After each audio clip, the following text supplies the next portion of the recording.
están? Bienvenidos a un episodio más de Finanzas en Acción, la guía para administrar tu dinero. Este es el episodio 8 de nuestra segunda temporada que corresponde al el número 17 de todos los capítulos en total que llevamos. Y vamos a hablar de un tema muy interesante, un poco diferente a lo que habitualmente habíamos trabajado, porque nos interesa dar un paso atrás y conocer ¿qué tanto se relaciona nuestra salud mental con el dinero? Vamos a hablar específicamente de los trastornos mentales relacionados con el dinero. Y para ello nos acompaña una invitadaza. Estoy muy contenta de que estés aquí, doctora Eva García Armendáriz. Ella es médico cirujano por la Universidad Autónoma del Estado de Morelos y también es psiquiatra por la UNAM. ¿Cómo estás, Eva? Muchas gracias por estar aquí. Muchas gracias por invitarme. Qué bueno que tienen conciencia sobre salud mental, porque es muy interesante el tema de las finanzas y el cómo sentimos y el cómo pensamos. Estoy completamente de acuerdo contigo, Eva. La verdad es que antes de iniciar me gustaría que nos compartieras un poco más de, pues, ¿por qué te dedicas a esto? ¿Qué es lo que más te gusta? Actualmente, ¿qué estás haciendo? Antes de entrar como de lleno al tema que nos corresponde, que es trastornos mentales. Entonces, compártenos. Claro. Pues como comentaste, soy psiquiatra y también tengo la subespecialidad en psiquiatría infantil, o sea, soy psiquiatra de adultos y soy psiquiatra de niños y adolescentes. Actualmente me dedico a la práctica privada y también tengo ahí un cargo en la Asociación Psiquiátrica Mexicana, soy la vicepresidenta del centro. Entonces, pues estamos ahí encargados de la educación médica continua de los psiquiatras en esta zona metropolitana. Wow, qué padre, qué bien. Así ¿Y qué es lo que más te gusta de tu profesión? Me encanta que cada paciente es diferente. O sea, cuando me llamaba mucho la atención toda la psicología, la psiquiatría, el funcionamiento de la mente, yo decía, es que los demás órganos son aburridos. O sea, no tan así, pero decía, bueno, es que las patologías o enfermedades cardiovasculares pues son como más de libro, son más estandarizadas. Okay. Pero si bien en la psiquiatría hay enfermedades, depresión, ansiedad, esquizofrenia, trastorno por déficit de atención con hiperactividad, cada paciente es diferente y cada paciente llega a la depresión por caminos diferentes. Entonces yo decía, no, pues nunca me voy a aburrir sí, porque cada paciente va a ser un reto y cada paciente va a tener diferentes combinaciones de cuestiones emocionales, mentales, y entonces me va a mantener activa y motivada.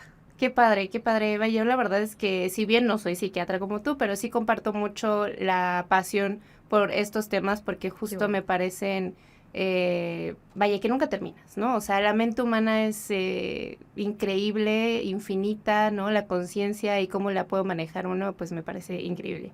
Entonces, justo dando en contexto para entrar acerca de los trastornos mentales, me gustaría preguntarte, ¿qué son? ¿No? O sea, ¿por qué vamos a hablar de ellos y por qué es importante conocer antes específicamente qué son los trastornos mentales? Sí, por mucho tiempo fue un término como muy fuerte, no sé si te suena así como sí. De hecho, trastorno mental, ¿no? Sí, todavía ahorita digo, ay, estará mal que lo digas así.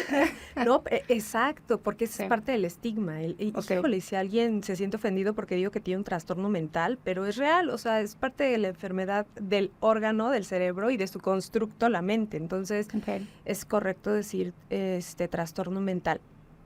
Y aquí, dentro de los trastornos mentales, tenemos que tomar en cuenta todas las cuestiones estadísticas socioculturales que han sido consideradas como dentro de un rango de normalidad, porque un trastorno es todo aquello que sale dentro de esos parámetros de normalidad, de pensamiento, de comportamiento y de emociones. Entonces, si estamos pensando, sintiendo, actuando como no se espera dentro de cuestiones estadísticas, estudios sociológicos, psicológicos, entonces es un trastorno. Todo aquello que sale de la mayoría o de lo normal. Por ejemplo, es normal que todos estemos vestidos aquí, pero si salimos a la calle y vemos a un vagabundo que no tiene ropa y que anda caminando, nos quedamos, ¿qué pasa? ¿No? Tiene un trastorno mental. ¿Por qué? Porque su condición mental, sus pensamientos no lo llevan a tener aseo, ¿no? Y muy probablemente tenga algo que sea un diagnóstico psiquiátrico. Ok. O sea, se sale de lo que se podría llamar como la norma. La normalidad, como el marco de normalidad, de lo esperado de cómo pensemos, de cómo estemos sintiendo y de cómo actuemos. O sea, no se espera que alguien mate a alguien. Ya. Pero si alguien mata a alguien o alguien, esto que se ha hablado mucho del maltrato animal también, ¿no? Si alguien comete este tipo de actos, Sí, o sea, sales totalmente de un comportamiento normal, humano esperado. Entonces, ahí tiene un trastorno, tiene una desviación en el comportamiento. Ajá. Y aquí es bien importante separarlo de las enfermedades mentales, porque las enfermedades mentales son como tal también alteraciones en la mente que nos llevan a alteraciones en el comportamiento, pero que tienen una asociación a una alteración directa del cerebro. Falta de neurotransmisores, inadecuado funcionamiento de alguna área en específica, etc. Te voy a poner un ejemplo. Los trastornos de personalidad no son enfermedades. Los trastornos de personalidad sí salen del marco de normalidad, pero no son una enfermedad, es una personalidad mal hecha, mal criada, mal formada. Ok, ¿como la bipolaridad? No. No, por ejemplo, el trastorno disocial de la personalidad, que son los delincuentes o los disociales, antes llamados psicópatas, Ok. Esto no es una enfermedad. Esta es una desviación de una formación de la personalidad, que es nuestra forma de ser. Nosotros nacemos con un temperamento que es la base de nuestra forma de ser. Ese temperamento no lo hereda. Todo lo que influya, si nos ponen límites o no, si nos generan empatía o no, si nos generan respeto por el derecho del otro o no, todo eso influye en nuestro marco moral. En la crianza. La crianza. Ok. Entonces ahí, en esa base moral, influye factores que por algo no se te genera empatía y la persona se va haciendo menos empática cada vez, más como egocéntrica, y llega un momento en el que por buscar su beneficio ya no le interesa como el beneficio de los demás. Y entonces el desarrollo de la personalidad fue inadecuada, pero todo fue influenciado por el ambiente. Entonces no es una enfermedad, porque no es como algo que te dio de pronto o algo asociado a un virus o algo asociado a una alteración que llegó de pronto a tu cerebro. No, todo fue evolutivo según factores de hostilidad. Hay dos caminos: factores de hostilidad, maltrato, violencia, negligencia en la crianza de esa persona que se vuelve resentida, enojada y que actúa con resentimiento social. O está el otro lado de sobregratificación, en el que no se le puso límites, se le dio todo absolutamente, entonces se siente capaz de tener todo lo que necesita a costa de quien sea. Okay. Y se genera un trastorno disocial en la personalidad. Okay. Entonces, eso no es una enfermedad, es una desviación de lo normal. Al contrario de la esquizofrenia, que si hay una alteración directa de ciertos neurotransmisores en cierta área y es una enfermedad. Ok, muy importante esta parte porque yo creo que para identificarlo, yo creo que primero es importante entender que no es lo mismo, ¿no? Una enfermedad de un trastorno, y esto que nos platicas me parece muy, muy, muy puntual justo para diferenciarlos. Hablando de trastornos mentales, específicamente de aquellos relacionados con el dinero, ¿cuál es tu experiencia? ¿Cuáles son aquellos más comunes que tú conoces y cuáles son sus características? Fíjate que los trastornos por dinero están dentro de lo que llamamos trastorno por control de impulsos o trastorno por una deficiencia en el control de los impulsos, que son un grupo de trastornos mentales, en los que puede existir cierta vulnerabilidad genética. O sea, una persona puede nacer con una alteración en un gen de dopamina y eso lo vulnera a presentar un cerebro más impulsivo, como sin filtro. El lóbulo frontal se encarga de filtrar. O sea, el lóbulo frontal es el que nos da control, el que nos deja decidir si sí o no hago esto, si me conviene o no, el que se mete con la planeación y la ejecución. Y entonces, si ese lóbulo frontal está poco estimulado por dopamina, por una alteración genética, entonces tenemos menos filtro. Y las cosas que se nos ocurren, ¡pum!, las llevamos a la acción. Y entonces la planeación y la ejecución están defectuosas porque no hay un filtro adecuado por disminución de dopamina en las áreas, principalmente una que se llama control inhibitorio. Ese control, o sea, se cuenta desde el centro de mando de pasa la decisión o no pasa. Pero ahí está, haz de cuenta, dormido el vigilante porque hay poca dopamina y entonces todo pasa por la emoción que me genera el impulso. Y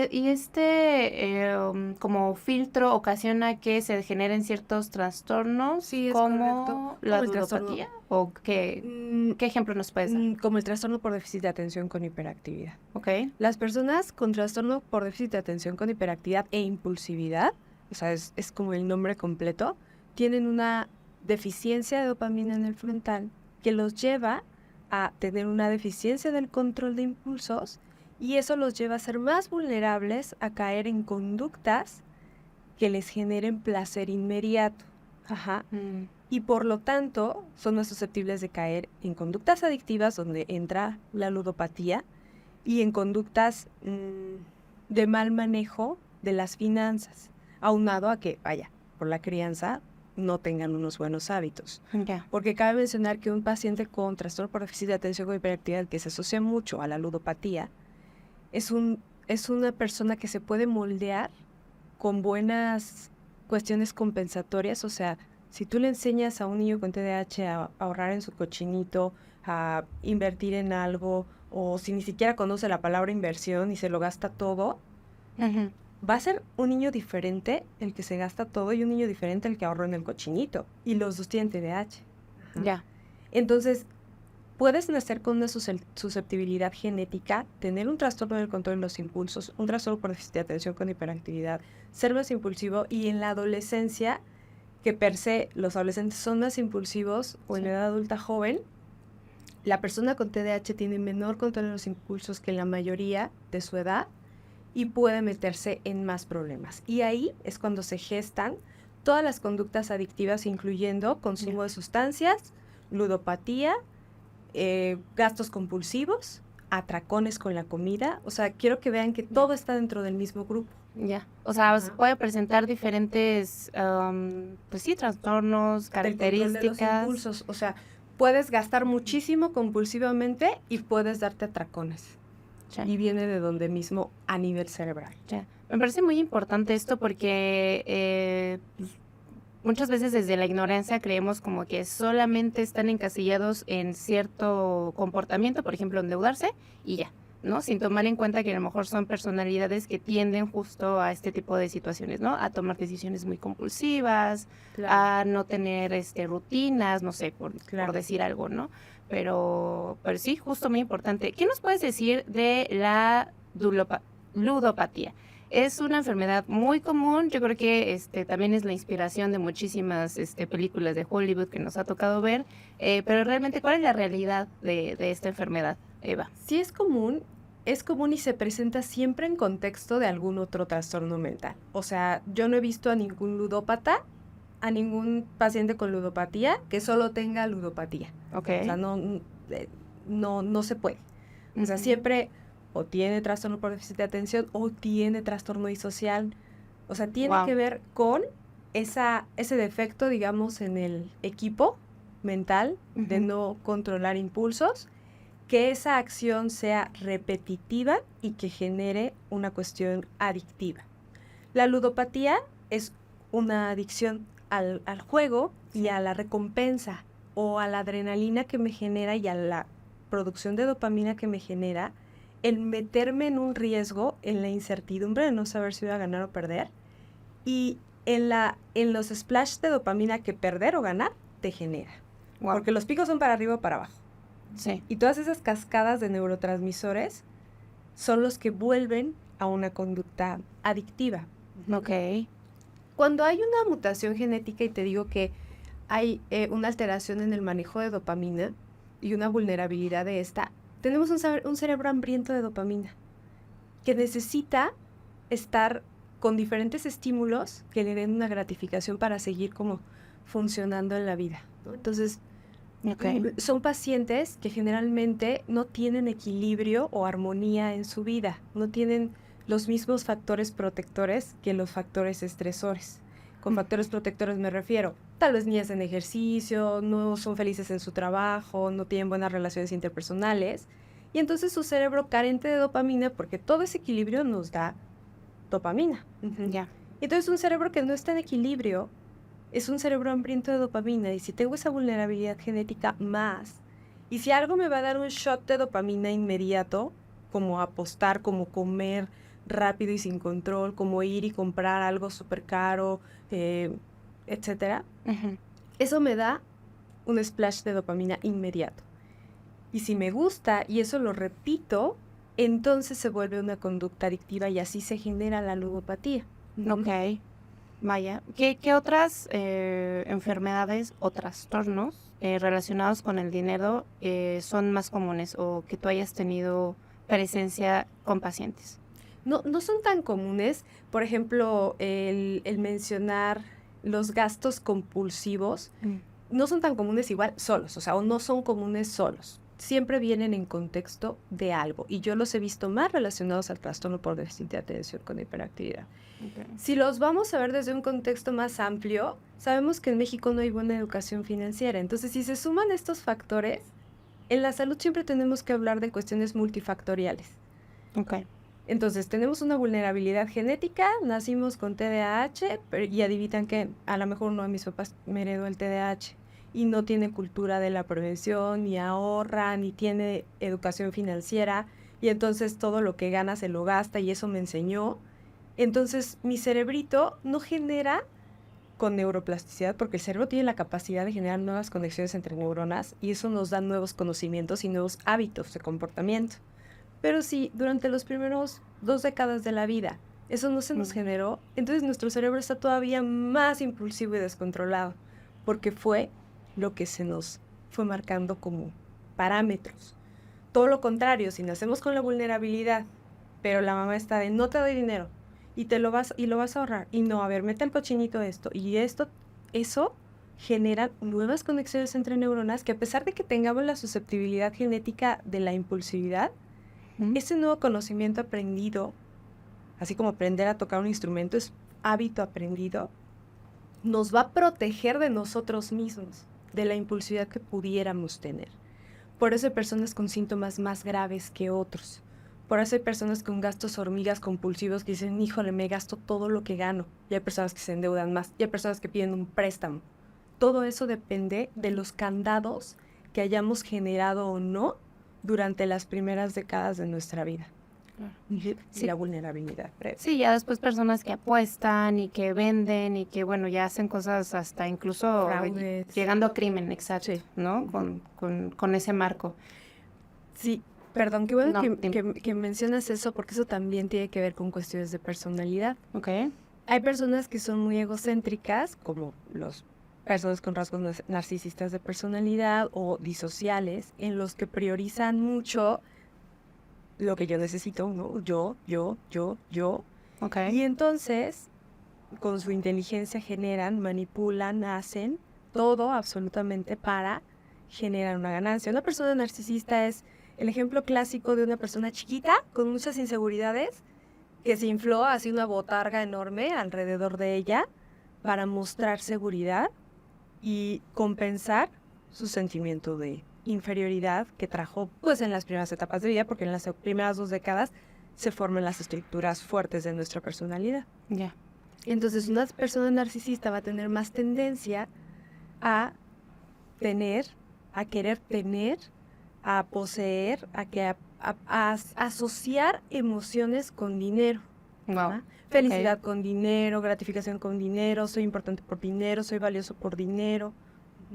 Qué fuerte, ¿no? Porque esto que mencionaste anteriormente, creo que es un caldo, ¿no? Un caldo de cosas, un cultivo, bueno, más científico porque eres doctora, pero sí, de cosas que no somos tan conscientes ni como sociedad ni como individuos. Sí. Me refiero a los problemas que convergen en la falta de movilidad social que tiene México, ¿no? De no poder subir de estrato social, ¿no? Por la falta de oportunidades, por falta de ingresos, por muchas situaciones, ¿no?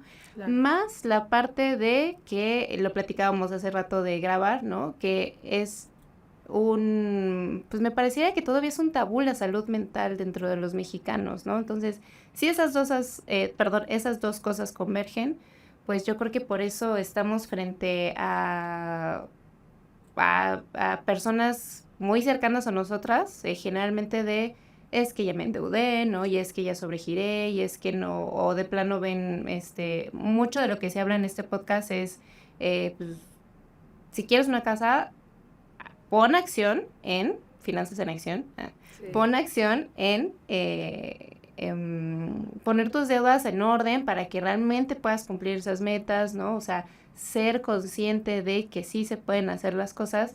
Y por eso es muy importante esto que nos platica Seba, para que la gente que nos ve y nos escucha haga como este match, ¿no? Este match de que son dos cosas muy importantes y que por mucho que nos han hecho creer que una cosa está muy separada de la otra, es muy vital que converjan, ¿no? ¿Tú qué opinas? Sí, así es.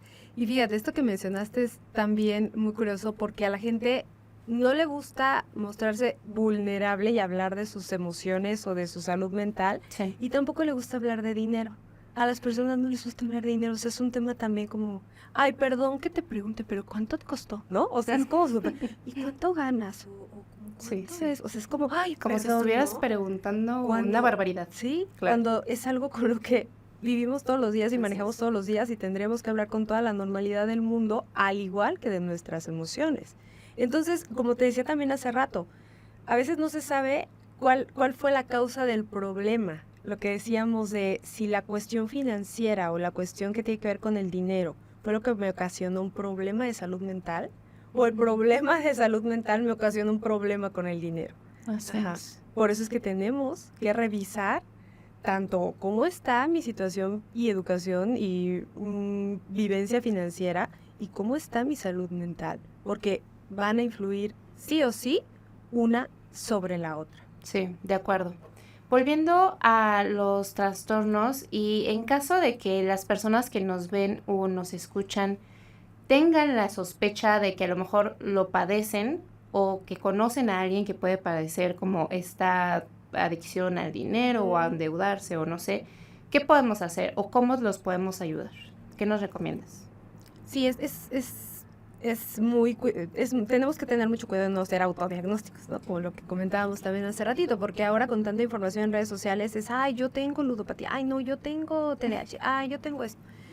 Pero realmente, no solo por cumplir los síntomas que salen superficialmente, podemos decir que tenemos un diagnóstico, porque esto puede estar enmascarado por falta de hábitos o por cuestiones, como tú dijiste, como un caldo, ¿no? O sea, necesitamos explorar bien qué pasa con la persona. Pero sí es importante que identifiquen focos rojos.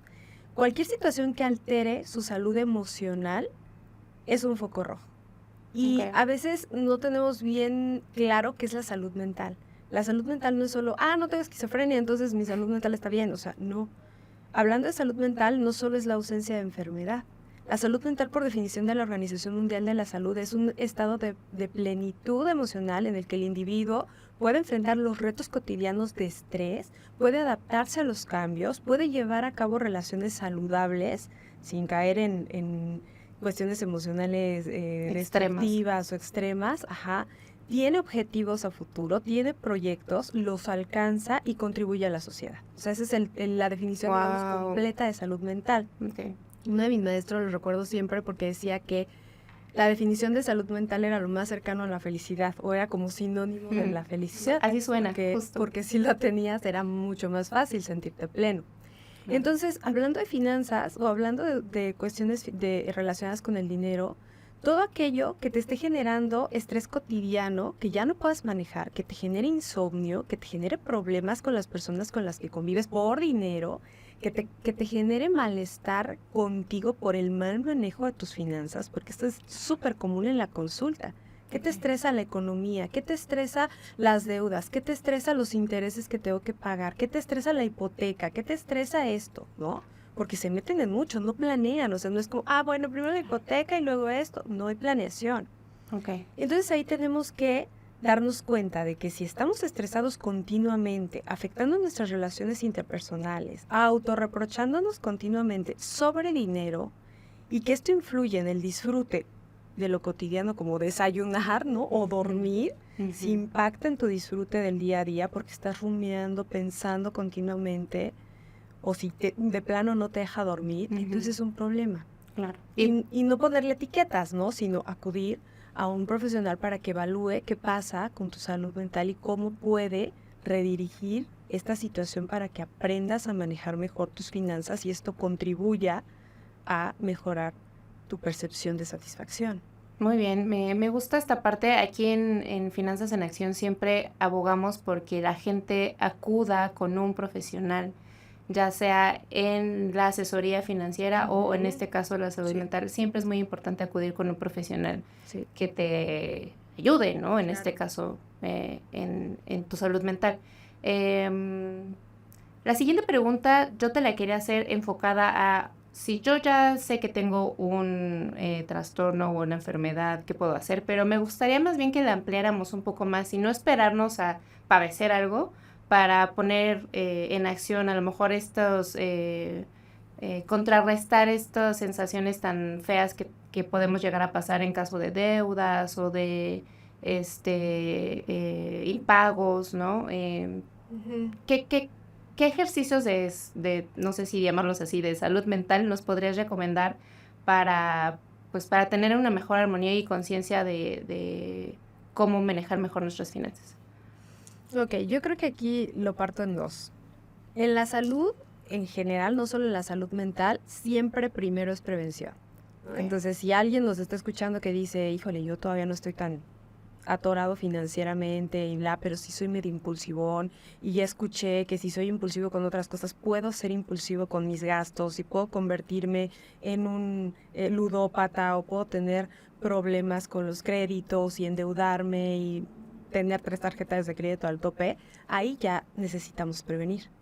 Entonces, tengo problemas con el control de mis impulsos, ya voy a empezar a trabajar, entonces tengo que ver si necesito abordar el manejo o el control de mis impulsos. O empezarme a poner candados, ¿no? No tener la tarjeta de crédito ahí yo siempre les digo, tenemos que ponernos los candados que sean necesarios. Si tú ya sobrepasaste los gastos esperados del mes, tienes que borrar tus aplicaciones de venta en línea, tienes que quitar las tarjetas de crédito, tienes que esconderlas si no las usas y ya usar efectivo, ver lo que gastas. Entonces son muchas estrategias ahí que conductualmente utilizamos con los pacientes que exceden de los gastos esperados o que están endeudadísimos para que vayan poco a poco empezando a generar un colchoncito para fin de mes pagar las deudas y que no estén gastando más. Entonces, las cuestiones cognitivo-conductuales, que son un tipo de terapia psicológica, nos ayudan mucho y son ese pensar en qué tengo que hacer para prevenir mis comportamientos.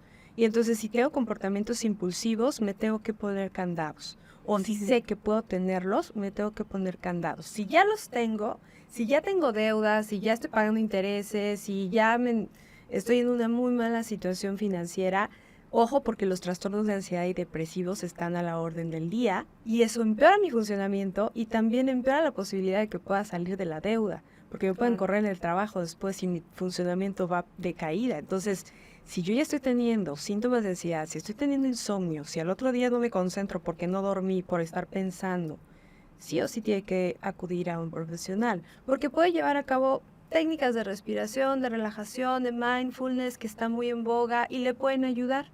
Okay. Hay muchas técnicas de meditación guiada, para los que no sepan meditar, pueden ponerse 10, 15 minutos 3 veces al día para hacer un corte y bajar su nivel de estrés y seguir trabajando. Y ahí ver qué tanto me funciona. Si son síntomas leves, esto puede funcionar. Okay. Si son síntomas leves con cuestión de control de la ansiedad y la respiración y la atención plena en el momento presente, que es involucro todos mis sentidos en este podcast y en lo que estoy haciendo y no estoy pensando en que tengo que pagar la tarjeta de crédito. Ahorita estoy aquí y disfruto esto. Entonces esas técnicas de mindfulness les puede ayudar muchísimo. Okay. Y afortunadamente tenemos acceso a ellas tanto en aplicaciones como en plataformas. Perfecto, Eva. Yo creo que esos consejos parecieran muy fáciles, comunes, pero yo siento que poca gente los lleva a cabo, ¿no? Y es muy, muy importante que vaya todo lo que nos puede ayudar, ¿no? Hacer una pausa, estar presentes y poner conciencia en eso que nos está molestando, ¿no? Es correcto. Me parece buenísimo. Eva, pues te agradezco muchísimo que que hayas venido a este podcast. No quiero ser más acaparadora de tu tiempo. Te agradezco que estés aquí. No sé si te gustaría dar alguna reflexión final para las personas que nos ven y nos escuchan. Gracias por la invitación, un gusto estar aquí. Es un tema que me gusta mucho tanto en lo individual. Yo creo que empecé mi educación financiera no tiene mucho y esto me parece bien interesante porque lo veo todos los días con los pacientes. Okay. Y la reflexión final sería, la educación es fuente de poder. O sea, si no nos educamos en cuanto a nuestras emociones, eso se llama psicoeducación. O sea, si no nos educamos en el manejo de nuestras emociones, en la gestión de nuestras emociones, vamos a actuar siendo víctimas de nuestros impulsos.